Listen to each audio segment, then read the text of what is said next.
Dear students, നമ്മൾ തൊട്ട് മുന്നത്തെ ലെക്ചറിൽ നമ്മൾ നോക്കിയത് എന്തായിരുന്നു? നമ്മൾ derivation of resonant frequency of rectangular cavity resonator അല്ലേ? സോ അതേ പറ്റിയിട്ടായിരുന്നു നമ്മൾ നോക്കിയത്. ഇനി ഈ ലെക്ചറിൽ നമ്മൾ നോക്കാൻ പോകുന്ന ടോപ്പിക് എന്ന് പറയുന്നത് ആ പോർഷൻ അവിടെ നിന്നു. ഓക്കെ, ഇനി നമ്മൾ നോക്കാൻ പോകുന്നത് what are the various microwave vacuum type amplifiers and sources. പല മൈക്രോവേവ് സോഴ്സസ് ഏതൊക്കെയാണ് എന്നുള്ളതാണ് നോക്കാൻ പോകുന്നത്. ഇനി അതിലേക്ക് പോകുന്നതിന് മുന്നേ ശരിക്കും നമ്മൾ ഇതിനകത്ത് കുറച്ചും കൂടെ ഡെപ്തായിട്ട് സെവറൽ കൺവെൻഷണൽ വാക്യൂം ട്യൂബ്സും അതേപോലെ മൈക്രോവേവ് ട്യൂബ്സിൻ്റെയും qualitative as well as quantitative analysis ഒക്കെയാണ് നമ്മൾ ഡീറ്റെയിൽ ആയിട്ട് ചെയ്യാൻ പോകുന്നത്. നമുക്കറിയാം, ഞാൻ ഓൾറെഡി പറഞ്ഞതാണ്, ഒരു കൺവെൻഷണൽ വാക്യൂം ട്യൂബ്സിൻ്റെ എക്സാമ്പിൾ എടുക്കുവാണെങ്കിൽ ട്രയോഡ്സ്, ടെട്രോഡ്സ്, പെൻറ്റോഡ്സ്, ഇതൊക്കെ ശരിക്കും പറഞ്ഞു കഴിഞ്ഞാൽ ഇതൊക്കെ സിഗ്നൽ സോഴ്സസ് ആണ്. ഏത് കേസിലാണ്? ലോ പവർ സോഴ്സസിന് വേണ്ടിയിട്ടാണ് യൂസ് ചെയ്തിരുന്നത്. അതായത് low output power at low microwave ഫ്രീക്വൻസിയിലാണ് നമ്മളിത് യൂസ് ചെയ്തത്. പക്ഷേ നമുക്ക് ഹൈ ഔട്ട്പുട്ട് പവർ വേണം, അതേപോലെ ഹൈ മൈക്രോവേവ് ഫ്രീക്വൻസീസിൽ ഈ പറയുന്ന കൺവെൻഷണൽ വാക്യൂം ട്യൂബ്സ് ആയിട്ടുള്ള ട്രയോഡ്സ്, ടെട്രോഡ്സ്, പെൻറ്റോഡ്സ്, ഈ മൂന്ന് നമുക്ക് എന്ത് ചെയ്യാൻ പറ്റില്ല? യൂസ് ചെയ്യാൻ പറ്റില്ല. അത് കാരണം നമ്മൾ എന്തിലേക്ക് പോകും? മൈക്രോവേവ് ലീനിയർ ബീം ട്യൂബ്സിലേക്ക് പോകും. ഓക്കെ, ഇനി മൈക്രോവേവ് ലീനിയർ ബീം ട്യൂബ്സ് എടുക്കുവാണെങ്കിൽ അതിനെ നോർമലി നമ്മൾ ഡിഫറെൻറ്റ് ടൈപ്സ് ഉണ്ട്. ഓ ടൈപ്പും എം ടൈപ്പും ഒക്കെ ഉണ്ട്. നമ്മൾ അതിനകത്ത് ബേസിക്കലി നമ്മൾ ആ സ്ട്രക്ചർ എടുക്കുവാണെങ്കിൽ അതിനെ നമുക്ക് രണ്ടായിട്ട് ക്ലാസിഫൈ ചെയ്യാം. ഒന്നെന്ന് പറയുന്നത് റെസണൻറ്റ് സ്ട്രക്ചർ, രണ്ടാമത്തെന്ന് പറയുന്നത് non resonant structure. So resonant structure എന്ന് പറയുന്നത് എന്താണ്? പീരിയോഡിക് സ്ട്രക്ചർ ആണ്. നോൺ റെസണൻറ്റ് സ്ട്രക്ചർ എന്ന് പറയുന്നത് they are also periodic but they are non resonant in nature. Okay, അതിനകത്ത് വരുന്നതാണ് സ്ലോ വേവ് സ്ട്രക്ചേഴ്സ് ഒക്കെ. ഓക്കെ, ഇനി റെസണൻറ്റ് സ്ട്രക്ചേഴ്സിനകത്ത് വരുന്നതാണ് ക്യാവിറ്റി റെസൊണേറ്റേഴ്സ് ഒക്കെ അതിനകത്ത് വരുന്നതാണ്. ഇനി ഈ റെസൊണൻറ്റ് സ്ട്രക്ചേഴ്സിൻ്റെ ഫർദർ ക്ലാസിഫിക്കേഷൻ എന്ന് പറയുന്നത്, സോ അതിനകത്ത് വരുന്ന കൺസെപ്റ്റ്സ് ആണ് എന്ത്? ക്ലൈസ്ട്രോൺ ആൻഡ് റിഫ്ലെക്സ് ക്ലൈസ്ട്രോൺ ഒക്കെ. So klystron and reflex klystron എന്ന് പറയുന്നത് എന്താണ്? മൈക്രോവേവ് ട്യൂബ്സ് ആണ് which are periodic in structure and also they are resonant structures അല്ലേ? ഇനി സ്ലോ വേവ് സ്ട്രക്ചേഴ്സ് തന്നെ നമുക്ക് രണ്ട് രീതിയിൽ ഫർദർ ക്ലാസിഫൈ ചെയ്യാം. ഏതൊക്കെയാണ്? ഫോർവേഡ് വേവ് സ്ട്രക്ചേഴ്സും ബാക്ക്വേർഡ് വേവ് സ്ട്രക്ചേഴ്സും. എന്താണ് ഫോർവേഡ് വേവ് സ്ട്രക്ചർ എന്ന് നോക്കുകയാണെങ്കിൽ, വേവ് ഫോർവേഡ് ഡയറക്ഷനിലാണ് ട്രാൻസ്മിറ്റ് ചെയ്യുന്നത് എന്നുണ്ടെങ്കിൽ that will comes under forward wave, and if the wave comes under backward wave direction then it is called as a backward wave. Forward wave structures further നമുക്ക് helix TWT, coupled cavity TWT ഒക്കെ നമുക്ക് പഠിക്കാനുള്ളതാണ്. Okay, അതൊക്കെയാണ് അതിൻ്റെ further class, അല്ലെങ്കിൽ അതിനകത്ത് വരുന്ന different types of slow wave structures എന്ന് പറയുന്നത്. ഇനി ബാക്ക്വേർഡ് വേവ് സ്ട്രക്ചേഴ്സിനകത്ത് ഏതൊക്കെയാണ് വരുന്നത് നോക്കാം. ബാക്ക്വേർഡ് വേവ് ആംപ്ലിഫയേഴ്സും ഉണ്ട്, ബാക്ക്വേർഡ് വേവ് ഓസിലേറ്റേഴ്സും ഉണ്ട്. സോ ഈ രണ്ട് കാര്യങ്ങളും ഏതിനകത്ത് വരുന്നതാണ്? ബാക്ക്വേർഡ് വേവ് സ്ട്രക്ചേഴ്സിനകത്ത് വരുന്നതാണ്. ഇനി ഈ പറയുന്ന periodic as well as resonant periodic as well as forward വേവിൻ്റെയും കൂടെ ഒരു, അല്ലെങ്കിൽ നോൺ റെസൊണൻറ്റ് പീരിയോഡിക് സ്ട്രക്ചറിൻ്റെയും കൂടെ ഒരു കോമ്പിനേഷനാണ്, അല്ലെങ്കിൽ ഹൈബ്രിഡ് ആണ് ശരിക്കും ട്വിസ്ട്രോൺ എന്ന് പറയുന്നത്. That is the hybrid of klystron as well as travelling wave tube. Okay, normally this O type tubes are usually used because they are preferred for, they are suitable for amplification process. Okay, ഇത്രയും clear ആയെന്ന് വിശ്വസിക്കുന്നു. Next ഇനി നോക്കാനുള്ളത് എങ്ങനെയാണ് ഒരു linear beam ട്യൂബിനകത്ത് waves എങ്ങനെയാണ്, electron beams എങ്ങനെയാണ് travel ചെയ്യുന്നത് അല്ലെങ്കിൽ പ്രൊപ്പഗേറ്റ് ചെയ്യുന്നത് എന്നുള്ളതാണ് നോക്കാനുള്ളത്. ഒരു ലീനിയർ ബീം ട്യൂബ് കൺസിഡർ ചെയ്യുവാണെങ്കിൽ ഏതൊരു വേവ് ഗൈഡ് എടുത്താലും ആ വേവ് ഗൈഡിന് ഒരു പെർട്ടിക്കുലർ ആക്സസ് ഉണ്ടാവും. ഓക്കെ, ഇനി നമ്മൾ അതിനകത്ത് കൊടുക്കുന്ന പൊട്ടൻഷ്യലിന് കറസ്പോണ്ടിങ് ആയിട്ട് electric as well as magnetic ഫീൽഡിന് കറസ്പോണ്ടിങ് ആയിട്ടായിരിക്കും അതിനകത്തൂടെ വേവ്സ് അല്ലെങ്കിൽ ഇലക്ട്രോൺ ബീംസ് പ്രൊപ്പഗേറ്റ് ചെയ്യുന്നതെന്ന് വെച്ചോ. ഞാൻ അതിനകത്ത് ഇലക്ട്രോൺസ് തന്നെ നമ്മുടെ ഒരു വേവായിട്ട് നമ്മൾ കൺസിഡർ ചെയ്യുവാണെങ്കിൽ, ഇനി ഇതിന് അക്രോസ് സൈഡ് ഞാൻ കൊടുക്കുന്ന മാഗ്നറ്റിക് ഫീൽഡിന് കറസ്പോണ്ടിങ് ആയിട്ട് ഈ മാഗ്നറ്റിക് ഫീൽഡ് എന്ത് സംഭവിക്കും? നമ്മുടെ ഇലക്ട്രോൺ ബീംസുമായിട്ട് എന്ത് ചെയ്യും? കോയിൻസൈഡ് ചെയ്യും. അല്ലെങ്കിൽ മാഗ്നറ്റിക് ഫീൽഡിൻ്റെ ആക്സസും നമ്മുടെ ഇലക്ട്രോൺ ബീമിൻ്റെ ആക്സസും തമ്മിൽ എന്ത് ചെയ്യും, കോയിൻസൈഡ് ചെയ്തിട്ട് അത് ആ ട്യൂബിൻ്റെ ഒരു എൻഡിൽ നിന്നും അടുത്ത എൻഡിലേക്ക്, അതായത് ആ വേവ് ഗൈഡിൻ്റെ ഒരു എൻഡിൽ നിന്നും നെക്സ്റ്റ് എൻഡിലേക്ക് അതിനെ എന്ത് ചെയ്യും, പ്രൊപ്പഗേറ്റ് ചെയ്യും. ഇങ്ങനെയാണ് നോർമലി ഒരു ലീനിയർ ബീം ട്യൂബിനകത്ത് ഇലക്ട്രോൺസ് അല്ലെങ്കിൽ ആ വേവ് പ്രൊപ്പഗേഷൻ സംഭവിക്കുന്നത്.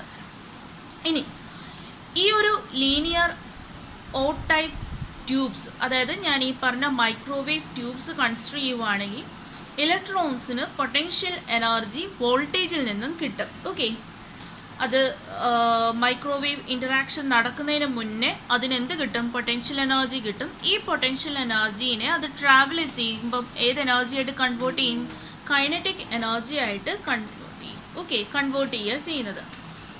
ഇനി ഇങ്ങനെ ഈ പറയുന്ന മാഗ്നറ്റിക് ഫീൽഡും ഇലക്ട്രോൺസും തമ്മിൽ ഒരു എൻഡിൽ നിന്നും അടുത്ത എൻഡിലേക്ക് പ്രൊപ്പഗേറ്റ് ചെയ്യുന്ന സമയത്ത് ഈ പറയുന്ന ഇലക്ട്രോൺസ് നമ്മുടെ ഈ പറയുന്ന നമ്മൾ എക്സ്റ്റേണലി കൊടുക്കുന്ന ഫീൽഡുമായിട്ട് ബന്ധപ്പെട്ട് അല്ലെങ്കിൽ അതുമായിട്ട് കമ്പയർ ചെയ്തിട്ട് ഈ ഇലക്ട്രോൺസ് ഒന്നെങ്കിൽ ആക്സലറേറ്റ് ചെയ്യാം, അതായത് സ്പീഡപ്പ് ചെയ്യാം, ഇല്ല എന്നുണ്ടെങ്കിൽ ഇലക്ട്രോൺസിൻ്റെ ഫ്ലോയിനെ നമുക്ക് റിട്ടാർഡ് ചെയ്യാം അല്ലെങ്കിൽ ഡീസലറേറ്റ് ചെയ്യാം. ഓക്കെ, ഇതിനെ ബേസ് ചെയ്ത് ഇലക്ട്രോൺസിൻ്റെ ബഞ്ചിങ് പ്രോസസ്സ് അറൈസ് ചെയ്യും.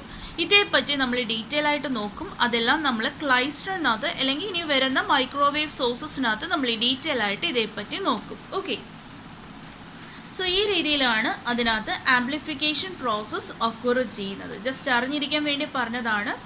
നോർമലി ഈ പറയുന്ന മൈക്രോവേവ് ലീനിയർ ബീം ട്യൂബ്സിനകത്ത് ആംപ്ലിഫിക്കേഷൻ പ്രോസസ്സ് ഒക്കർ ചെയ്യുന്ന രീതി ഇങ്ങനെയാണ്. Okay, and this microwave power tubes is the only choice for high power transmitter output. അത് കാരണം അത് ശരിക്കും പറഞ്ഞു കഴിഞ്ഞാൽ നെക്സ്റ്റ് ജനറേഷനിലും അതിനപ്പുറവും ഈ പറയുന്ന മൈക്രോവേവ് എന്ന് പറയുന്ന ഒരു കൺസെപ്റ്റ് എന്ത് ചെയ്യും, ഡോമിനൻ്റ് ആയിട്ട് തന്നെ നിൽക്കും. കാരണം ഈ ഹൈ ഫ്രീക്വൻസി അല്ലെങ്കിൽ ഹൈ പവർ ട്രാൻസ്മിറ്റേഴ്സ് അല്ലെങ്കിൽ high power transmitter output provide ചെയ്യാൻ വേണ്ടിയിട്ട് അല്ലെങ്കിൽ ജനറേറ്റ് ചെയ്യാൻ വേണ്ടിയിട്ട് നമ്മൾ എന്ത് തന്നെയാണ് യൂസ് ചെയ്യുന്നത്, ഈ പറയുന്ന മൈക്രോവേവ് വാക്യൂം ട്യൂബ്സ് ആണ് യൂസ് ചെയ്യുന്നത്. നെക്സ്റ്റ് വൺ എന്ന് പറയുന്നത് ക്ലൈസ്ട്രോൺ ആണ്. ക്ലൈസ്ട്രോൺ ഞാൻ നെക്സ്റ്റ് ഒരു ടോപ്പിക്കും കൂടെ പറഞ്ഞതിന് ശേഷം ഞാൻ പറയാം. സോ ഫസ്റ്റ് നമ്മൾ അതിന് മുന്നേ നോക്കാൻ പോകുന്നത് റീ എൻട്രൻറ്റ് ക്യാവിറ്റീസ്. എന്താണ് റീ എൻട്രൻറ്റ് ക്യാവിറ്റീസ് എന്നുള്ളതാണ് ഫസ്റ്റ് നമുക്ക് നോക്കാനുള്ളത്. സോ ഞാൻ ഓൾറെഡി പറഞ്ഞ ഒരു കൺസെപ്റ്റ് ഉണ്ട്. ഏതായിരുന്നു, നമ്മുടെ ഇനീഷ്യലി നമ്മൾ വേവ് ഗൈഡിൽ നിന്ന് സ്റ്റാർട്ട് ചെയ്ത സമയത്ത് ഞാൻ പറഞ്ഞിരുന്നു വേവ് ഗൈഡ് എന്ന് പറയുന്നത് എന്താണ്, ഇങ്ങനെ ഒരു ഹോളോ മെറ്റാലിക് ട്യൂബാണ് വേവ് ഗൈഡ് എന്ന് പറയുന്നത്. Suppose let it be cylindrical in സ്ട്രക്ചറാണ് നമ്മൾ അങ്ങ് അസ്യൂം ചെയ്തു. ഇത് സിലിണ്ട്രിക്കൽ സ്ട്രക്ചറാണ്. സോ ഇതാണ് എന്ത്, നമ്മുടെ വേവ് ഗൈഡ് എന്ന് പറയുന്നത്.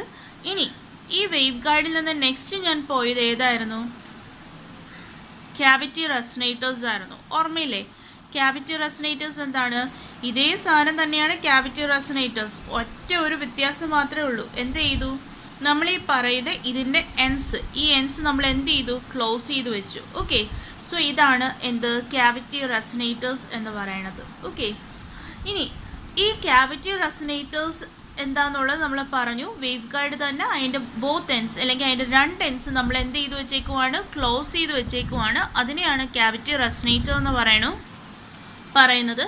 ഇനി ആ ക്യാവിറ്റി റെസനേറ്റേഴ്സിൻ്റെ ഈ ക്ലോസ് ചെയ്ത് വെച്ചിരിക്കുന്ന എൻഡിനെ ഞാൻ ഈ പറയുന്ന ഇതിൻ്റെ ഇൻറ്റീരിയറിലേക്ക് എക്സ്റ്റെൻഡ് ചെയ്യുവാണെങ്കിൽ, ഇതിൻ്റെ നടുക്കോട്ട് എക്സ്റ്റെൻഡ് ചെയ്യുവാണെങ്കിൽ അതിനെയാണ് റീ എൻട്രൻറ്റ് ക്യാവിറ്റി എന്ന് പറയുന്നത്. ഫോർ എക്സാമ്പിൾ, നമ്മളിത് ക്ലോസ് ചെയ്ത് വെച്ചു, വേവ് ഗൈഡ് അല്ലെങ്കിൽ ക്യാവിറ്റി റെസനേറ്റേഴ്സ് ആണ്. ഈ ക്ലോസ് ചെയ്ത് വെച്ച ആ ക്യാവിറ്റി ഞാൻ എന്ത് ചെയ്യുവാണ്, കുറച്ച് നടുക്കോട്ട് അതിൻ്റെ വാൾസ് എന്ത് ചെയ്യുകയാണ്, എക്സ്റ്റെൻഡ് ചെയ്ത് വെച്ചേക്കാണ്. ഇങ്ങനെ കിട്ടുന്ന സ്ട്രക്ചറാണ് ഈ സ്ട്രക്ചർ എന്ന് പറയുന്നത്. ഇങ്ങനെയാണ് നമ്മൾ ചെയ്തു വെച്ചിരിക്കുന്നത്. ഇവിടെ ഇരുന്ന ക്യാവിറ്റീനെ ഞാൻ എന്ത് ചെയ്തു, അതിനെ ഉള്ളിലേക്ക് കംപ്രസ് ചെയ്തു. ഓക്കെ, അതിനെ ഇൻറ്റീരിയറിലേക്ക് എക്സ്റ്റെൻഡ് ചെയ്ത് വെച്ചിരിക്കുകയാണ് എന്നുണ്ടെങ്കിൽ അതിനെയാണ് എന്ത് പറയുന്നത്, റീ എൻട്രൻറ്റ് ക്യാവിറ്റി എന്ന് പറയുന്നത്. സോ എന്താണ് റീ എൻട്രൻറ്റ് ക്യാവിറ്റി എന്ന് പറയുന്നത്, എന്താണ്, if the metallic boundaries of cavity resonators extends to the interior of the cavity, such cavity is called as re-entrant cavity. Okay, അപ്പോൾ ഈ ക്യാവിറ്റി റെസനേറ്റേഴ്സിൻ്റെ മെറ്റാലിക് ബൗണ്ടറി, ഇത് രണ്ടുമാണ് മെറ്റാലിക് ബൗണ്ടറി. അതിനെ എന്ത് ചെയ്തേക്കുവാണ്, നമ്മൾ അതിനെ പ്രസ് ചെയ്ത് ഉള്ളിലേക്ക് ഇറക്കി വെച്ചിരിക്കുകയാണ്. അങ്ങനെ കിട്ടുന്ന സ്ട്രക്ചറാണ് ഫോർ എക്സാമ്പിൾ ഈ സ്ട്രക്ചർ എന്ന് പറയുന്നത്. സോ ഇവിടെയായിരുന്നു അതിൻ്റെ ബൗണ്ടറി ഉണ്ടായിരുന്നതെന്ന് വെച്ചോ, ഇതാണ് അതിൻ്റെ ബൗണ്ടറി. അതിനെ നമ്മൾ എന്ത് ചെയ്തു, ഉള്ളിലേക്ക് ഇറക്കി വെച്ചേക്കുക, ഇൻറ്റീരിയറിലേക്ക് കൊണ്ടുപോയി ആ ബൗണ്ടറി. അങ്ങനെ കിട്ടുന്ന സ്ട്രക്ചറിനെയാണ് എന്ത് പറയണത്, റീ എൻട്രൻറ്റ് ക്യാവിറ്റീസ് എന്ന് പറയുന്നത്. Different types of reentrant cavities available ആണ്. ഓക്കെ, അതിനകത്ത് ഏതൊക്കെയാണ് major commonly available reentrant cavities എന്ന് നോക്കാം. First one coaxial reentrant cavity. ആദ്യത്തത് കൊയാക്സിയൽ റീ എൻട്രൻറ്റ് ക്യാവിറ്റി. ഇതാണ് കൊയാക്സിയൽ റീ എൻട്രൻറ്റ് ക്യാവിറ്റിയുടെ സ്ട്രക്ചർ എന്ന് പറയുന്നത്. സെക്കൻഡ് വൺ എന്ന് പറയുന്നത് radian reentrant cavity. So the structure of radial reentrant cavity is shown below, and this is the third one is the tunable reentrant cavity. This is the structure of tunable reentrant cavity, where this is how we can tune through this knob. We can tune the corresponding frequencies. Okay, നാലാമത്തെ റീഎൻട്രൻറ്റ് cavity എന്ന് പറയുന്നത് ടോറോയിഡൽ റീഎൻട്രൻറ്റ് cavity. This is a structure of toroidal reentrant cavity, and the last structure is butterfly reentrant cavity. ഇതാണ് അതിൻ്റെ structure എന്ന് പറയുന്നത്. Okay, so ഞാൻ ഓരോന്നും ശരിക്കും പറഞ്ഞു കഴിഞ്ഞാൽ എന്താണ് റീഎൻട്രൻറ്റ് ക്യാവിറ്റി എന്ന് പറഞ്ഞു. ഇനി റീഎൻട്രൻറ്റ് ക്യാവിറ്റീസിൻ്റെ ഡിഫറെൻറ്റ് ക്ലാസിഫിക്കേഷൻസ് എന്താണെന്ന് പറഞ്ഞു, ഓരോന്നും അതിൻ്റെ ഫിഗേഴ്സും. ഇത്രയും കാര്യങ്ങൾ ഓർത്തു വെച്ചേക്കുക. നെക്സ്റ്റ് വൺ, നമ്മൾ അതിനകത്ത് റാൻഡം ഒന്നോ രണ്ടോ എടുത്തു വെച്ച് നോക്കുന്നു, അത്രേ ഉള്ളൂ. റീഎൻട്രൻറ്റ് ക്യാവിറ്റീന് ഒന്നോ രണ്ടോ എങ്ങനെയാണ് ആ സ്ട്രക്ചർ കിട്ടുന്നത് എന്നുള്ളതും കൂടി ഒന്ന് നോക്കാം. First one coaxial reentrant cavity. So ഞാൻ നേരത്തെ പറഞ്ഞു ഇതാണ് ഒരു കൊയാക്സിയൽ ക്യാവിറ്റി എന്ന് പറയുന്നത്. സോ കൊയാക്സിയൽ ക്യാവിറ്റി എന്ന് പറഞ്ഞു കഴിഞ്ഞാൽ ഇതാണ് നമ്മുടെ മെയിൻ വേവ് ഗൈഡ് എന്ന് പറയുന്നത്. അതിനകത്ത് വേറൊരു കുഞ്ഞു വേവ് ഗൈഡും കൂടെ കാണിച്ചിട്ടുണ്ട്. ഇതെങ്ങനെയാണ് ഒബ്റ്റെയിൻ ചെയ്യുന്നത് എന്നുള്ളതാണ് കാണിക്കുന്നത്. സോ ഇതിൻ്റെ ആക്സിസ് ആണ് ഇത്. ഓക്കെ, കൊയാക്സിയൽ എന്ന് പറഞ്ഞാൽ ഇതിന് ഈ ഒരു വേവ് ഗൈഡിനും ഈ ഒരു സ്ട്രക്ചറിനും ഈ മെയിൻ സ്ട്രക്ചറിനും ഒക്കെ എന്താണ്, സെയിം ആക്സിസ് ആണ്. അത് കാരണമാണ് നമ്മൾ അതിന് കൊയാക്സിയൽ വേവ് ഗൈഡ് അല്ലെങ്കിൽ കൊയാക്സിയൽ ക്യാവിറ്റി എന്ന് പറയാനുള്ള റീസൺ. ഓക്കെ, ഇനി എങ്ങനെയാണ് ഈ കൊയാക്സിയൽ ക്യാവിറ്റിയിൽ നിന്നും റീഎൻട്രൻറ്റ് ക്യാവിറ്റിയിലേക്ക് നമ്മൾ കിട്ടുന്നതെന്ന് ചോദിച്ചു കഴിഞ്ഞാൽ, ഈ കൊയാക്സിയൽ ക്യാവിറ്റി ഇതിനെ നമ്മൾ ക്ലോസ് ചെയ്യുവാണല്ലോ. സോ ഇവിടെ നമ്മൾ എന്ത് ചെയ്യാണ്, നമ്മുടെ കൊയാക്സിയൽ അല്ലെങ്കിൽ നമ്മുടെ ക്യാവിറ്റി റെസനേറ്റേഴ്സ് എന്ന് പറയുമ്പോൾ എന്താണ്, നമ്മൾ അതിൻ്റെ ബൗണ്ടറീസ് നമ്മൾ എന്ത് ചെയ്യാണ്, ഇങ്ങനെ ക്ലോസ് ചെയ്യുകയാണ് ചെയ്യുന്നത്. ഇതിൻ്റെ ബൗണ്ടറീസ് നമ്മൾ ക്ലോസ് ചെയ്യും. ഇങ്ങനെ ക്ലോസ് ചെയ്തിട്ട് ഈ കൊയാക്സിയൽ ക്യാവിറ്റിയുടെ ഇന്നർ സ്ട്രക്ചറിനകത്തുള്ള ഈ ബൗണ്ടറിനെ നമ്മൾ എന്ത് ചെയ്യാണ്, ഇവിടെ ക്ലോസ് ചെയ്യുന്നതിന് പകരം ഇതെന്ത് ചെയ്യും, നമ്മൾ എക്സ്റ്റെൻഡ് ചെയ്യുകയാണ്. ഉള്ളിലേക്ക് നമ്മൾ ഇൻറ്റീരിയറിലേക്ക് എക്സ്റ്റെൻഡ് ചെയ്ത് ഈ പോർഷനിലേക്ക് നമ്മൾ എന്ത് ചെയ്യാണ്, എക്സ്റ്റെൻഡ് ചെയ്തിട്ട് ഇവിടെ വന്ന് ക്ലോസ് ചെയ്യുകയാണ് ചെയ്യുന്നത്. ഇങ്ങനെ കിട്ടുന്ന ഫർദർ സ്ട്രക്ചറാണ് എന്ത്, നമ്മുടെ റീഎൻട്രൻറ്റ് ക്യാവിറ്റി എന്ന് പറയുന്നത്. സോ ഒരു കൊയാക്സിയൽ ആയിട്ടുള്ള റീഎൻട്രൻറ്റ് ക്യാവിറ്റിയുടെ സ്ട്രക്ചറാണ് ഇവിടെ വരച്ചു വെച്ചിരിക്കുന്നത്. ഈ ഒരു ഡയമെൻഷൻ എന്ന് പറയുന്നത് ഇറ്റ് ഈസ് 2a, ആൻഡ് ഈ ടോട്ടൽ ഡയമെൻഷൻ അല്ലെങ്കിൽ നമ്മുടെ വലിയ ക്യാവിറ്റി സ്ട്രക്ചറിൻ്റെ കറസ്പോണ്ടിങ് ഡയമെൻഷൻ അല്ലെങ്കിൽ ഈ ഒരു ഡയ എന്ന് പറയുന്നത് 2b ആണ്. ഓക്കെ, ആൻഡ് ഇസഡ് ഇൻ എന്ന് പറഞ്ഞാൽ അതിലേക്ക് കൊടുക്കുന്ന സിഗ്നലിൻ്റെ കറസ്പോണ്ടിങ് ആയിട്ടുള്ള ഇമ്പിഡൻസ് ആണ്. And small D is the ഈ രണ്ടും തമ്മിലുള്ള ഗ്യാപ്പ്, അതാണ് ഈ ഒരു ഡിസ്റ്റൻസ് ആണ് എന്ത് സ്മോൾ ഡി എന്ന് പറയുന്നത്. രണ്ട് എൻസും തമ്മിലുള്ള ഗ്യാപ്പാണ് എന്ത് സ്മോൾ ഡി എന്ന് പറയുന്നത്. പിന്നെ ഇതാണ് അതിൻ്റെ കറസ്പോണ്ടിങ് ഡയമെൻഷൻ എന്ന് പറയുന്നത്, എൽ എന്ന് പറയുന്നത്. സിമിലർലി നമുക്ക് എന്തും ചെയ്യാൻ പറ്റും, ഒരു റേഡിയൽ റീഎൻട്രൻറ്റ് ക്യാവിറ്റിയുടെ കറസ്പോണ്ടിങ് ആയിട്ടുള്ള സ്ട്രക്ചറും ഇവിടെ കാണിച്ചിട്ടുണ്ട്. ഓക്കെ, ഇനി എന്തൊക്കെയാണ് റീഎൻട്രൻറ്റ് ക്യാവിറ്റീസിൻ്റെ ആപ്ലിക്കേഷൻ നോക്കാം. Reentrant cavities can support infinite number of resonant frequencies. Hence it is used for making klystron devices. Okay, reentrant ക്യാവിറ്റീസിന് എന്തൊക്കെ സപ്പോർട്ട് ചെയ്യാൻ പറ്റും, infinite number of resonant frequencies support ചെയ്യാൻ പറ്റും. അത് കാരണം നമ്മൾ ഏതിൽ യൂസ് ചെയ്യുന്നുണ്ട്, ക്ലൈസ്ട്രോൺ ഡിവൈസസിൽ യൂസ് ചെയ്യുന്നുണ്ട്. അതേപോലെ they are used in microwave triodes. Okay, ഇത്രയൊക്കെയാണ് റീഎൻട്രൻറ്റ് ക്യാവിറ്റീസിൻ്റെ ആപ്ലിക്കേഷൻ എന്ന് പറയുന്നത്. വേറെയും ഉണ്ട്, അതിനകത്ത് മെയിനായിട്ടുള്ള ആപ്ലിക്കേഷൻസ് മാത്രമാണ് ഇവിടെ മെൻഷൻ ചെയ്തേക്കുന്നത്. ഓക്കെ, ഇനി നമ്മുടെ മോഡ്യൂളിനകത്ത് നെക്സ്റ്റ് ടോപ്പിക്കാണ് ക്ലൈസ്ട്രോൺ ആംപ്ലിഫയേഴ്സ് എന്ന് പറയുന്നത്. ക്ലൈസ്ട്രോൺ ആംപ്ലിഫയേഴ്സിലേക്ക് പോകുന്നതിന് മുന്നേ എന്താണ് ക്ലൈസ്ട്രോൺ എന്നും കൂടെ നോക്കാം. സോ ആസ് യൂഷ്വൽ ഞാൻ പറഞ്ഞു നമ്മൾ മൈക്രോവേവ് സോഴ്സിനെ പറ്റിയിട്ടാണ് പഠിക്കുന്നത്. സോ ക്ലൈസ്ട്രോൺ എന്ന് പറയുന്നത് ഒരു മൈക്രോവേവ് സോഴ്സ് ആണ്. അതുവഴി നമുക്ക് എന്ത് ജനറേറ്റ് ചെയ്യാൻ പറ്റും? മൈക്രോവേവ് സിഗ്നൽസ് നമുക്ക് ജനറേറ്റ് ചെയ്യാൻ പറ്റും. ഓക്കെ, നോർമലി നമ്മൾ യൂസ് ചെയ്യുന്നത് 2 ക്യാവിറ്റി ക്ലൈസ്ട്രോൺസ് ആണ്. ഈ ക്ലൈസ്ട്രോണിനകത്ത് യൂസ് ചെയ്യുന്ന ക്യാവിറ്റിയാണ് നമ്മൾ ഈ റീഎൻട്രൻറ്റ് ക്യാവിറ്റി എന്നൊക്കെ പറഞ്ഞ് പഠിച്ചത്. സോ അതിനകത്താണ് ഈ റീഎൻട്രൻറ്റ് ക്യാവിറ്റീസ് യൂസ് ചെയ്യുന്നത്. ഓക്കെ, നോർമലി നമ്മൾ യൂസ് ചെയ്യുന്നത് 2 ക്യാവിറ്റി ക്ലൈസ്ട്രോൺ ആണ് മൈക്രോവേവ് ആംപ്ലിഫിക്കേഷൻ പ്രോസസ്സിന് വേണ്ടിയിട്ട് യൂസ് ചെയ്യുന്നത്. And it works based on both velocity as well as current modulation process. Okay, velocity as well as current modulation process use ചെയ്തിട്ടാണ് എന്ത് work ചെയ്യുന്നത്? Klystron work ചെയ്യുന്നത്. Okay, ഇനി എന്താണ് velocity അതേപോലെ എന്താണ് കറണ്ട് മോഡുലേഷൻ എന്നുള്ളത് നമുക്ക് നോക്കാം. നമുക്ക് ഡീറ്റെയിൽ ആയിട്ട് ക്ലൈസ്ട്രോൺ നോക്കേണ്ടതുണ്ട്. സോ നമ്മൾ ഇതിനകത്ത് ഇൻട്രോ മാത്രമാണ് നമ്മൾ നോക്കുന്നത്. ഓക്കെ, ഇനി ഈ പറയുന്ന ക്ലൈസ്ട്രോൺ ശരിക്കും നമുക്ക് 2 രീതിയിൽ യൂസ് ചെയ്യാം. ഒന്നെന്ന് പറയുന്നത് ആംപ്ലിഫയർ അല്ലെങ്കിൽ ഒരു ജനറേറ്ററോ പവർ ജനറേറ്റർ ആയിട്ട് നമുക്ക് മൈക്രോവേവ് ഫ്രീക്വൻസിയിൽ തന്നെ യൂസ് ചെയ്യാം. ഓക്കെ, ഇനി ഏതൊക്കെയാണ് ഡിഫറെൻറ്റ് ടൈപ്സ് ഓഫ് ക്ലൈസ്ട്രോൺ എന്ന് നോക്കാം.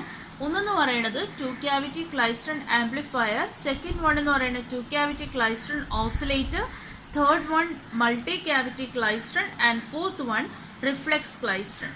സോ ഇത്രയാണ് നമ്മുടെ ക്ലൈസ്ട്രോണിൻ്റെ മേജർ കാറ്റഗറീസ് എന്ന് പറയുന്നത്.